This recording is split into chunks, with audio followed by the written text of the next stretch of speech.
이 캐릭터 아는 사람 손 쳐요! 근데 이거 알면 최소 30대래. 1993년 대전 엑스포, 우리나라에서 처음으로 개최됐던 엑스포야. 그 엑스포를 개최하고 난 후 그 장소를 공원으로 만든 게 여기 대전 엑스포 과학공원이야. 우리나라에서 처음으로 열렸던 엑스포니까 당연히 모든 사람들의 관심이 쏠렸겠지. 엑스포가 열렸던 3개월 동안 관람객은 1450만 명, 생산 유발액은 3조, 거기다 21만 명의 고용 창출 효과까지 성과가 엄청났어. 근데 우리나라가 또다시 엑스포 유치에 도전장을 냈어. 2030년 부산 엑스포 개최합시다! 조만간 엑스포 개최지를 선정, 발표할 예정이라 정부와 여러 기업은 홍보에 엄청나게 열을 올리고 있어. 엑스포는 엑스포지션의 줄임말인데 전시회, 설명회라는 뜻이야. 근데 그냥 전시회면 사람들의 관심이 이렇게까지 쏠리진 않았겠지? 엑스포는 지금까지 인류가 이뤄낸 첨단 기술들을 보여주면서 미래에는 이런 방향으로 갈 거야 라고 알려주는 전시회라고 보면 돼. 고무 타이어, 수세식 화장실, 전화 등 지금은 다 엄청 평범한 물건이잖아? 근데 이게 처음 나왔을 때는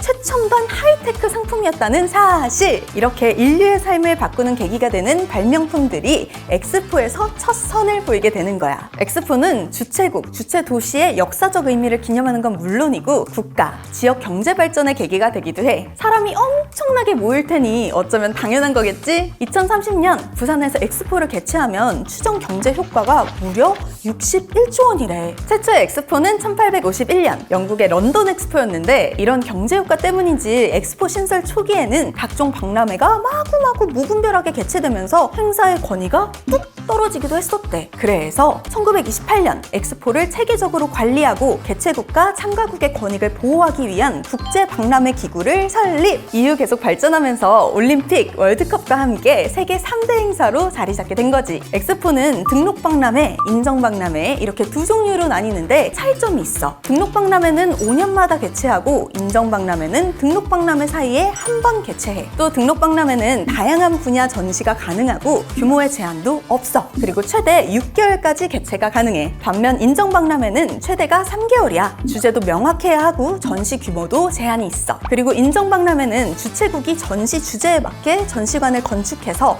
참가국에게 무상으로 임대하는 방식이거든. 하지만 등록박람회는 주최국이 부지만 제공하고 전시관 설치 비용은 참가국이 직접 부담해야 해. 이러니 개최국에는 등록박람회가 경제적으로 더 유리하겠지? 참고로 이전에 우리나라에서 개최됐던 대전 엑스포, 여수 엑스포는 둘 다 인정박람회였어. 그런데 이번에 부산이 도전하는 2030년 엑스포는 등록박람회야. 사실 대전, 여수 엑스포가 끝나고 나서 관련 건축물을 효율적으로 이용하는 게 과제로 남았었거든. 현재 2030년 엑스포 개최지로 유력한 후보지는 우리나라 부산, 사우디아라비아 리야드, 이탈리아 로마 이렇게 세 곳이야. 오는 11월 28일 국제박람회 기구 182개 회원국의 투표로 결정되는데 사실상 한국과 사우디의 2파전 상황으로 보고 있어. 만약 1차 투표에서 3분의 2 이상을 득표한다면 바로 개최지로 선정. 그게 아니라면 다음날 2차 결선 투표가 진행된대. 부기야, 우리 2030년에 꼭 만나자.